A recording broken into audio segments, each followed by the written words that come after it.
Un verdict est tombé ce matin dans une affaire massive de fraude. Des centaines de millions de dollars provenant des contribuables, qui étaient censés aider des enfants dans le besoin, ont été volés.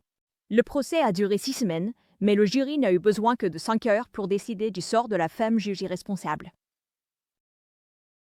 Un jury du Minnesota a reconnu coupable, sur tous les chefs d'accusation, la meneuse de ce qui a été qualifié de plus vaste fraude liée à la pandémie dans le pays. Amy Back, la fondatrice de Feeding Corps Future, est désormais reconnue coupable d'un complot ayant détourné près de 250 millions de dollars d'un programme fédéral destiné à nourrir des enfants dans le besoin. Ces tentatives de mentir, de rejeter la faute sur les autres, d'échapper à ses responsabilités, ont toutes pris fin.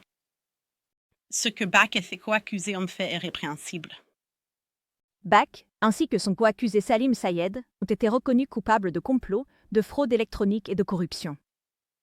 Ils font partie des 70 accusés d'avoir falsifié les comptes de repas, les factures et les listes de présence, prétendant avoir servi de la nourriture à des milliers d'enfants chaque jour à travers le Minnesota, tout cela afin d'être remboursés avec des centaines de millions de dollars provenant des contribuables. Ce sont des criminels qui ont profité d'un système censé nourrir les enfants. Au lieu de nourrir les enfants, Back et Sayed auraient créé des dizaines de sociétés écrans pour recevoir l'argent et le blanchir, tout cela afin de financer leur train de vie luxueux, en achetant des voitures de luxe et de l'immobilier. Les autorités n'ont pour l'instant récupéré que 60 millions sur les 250 millions de dollars volés. Nous devons simplement nous assurer de mettre en place plus de pare-feu, plus de sécurité, plus de moyens pour que ces criminels ne puissent plus profiter de ce système.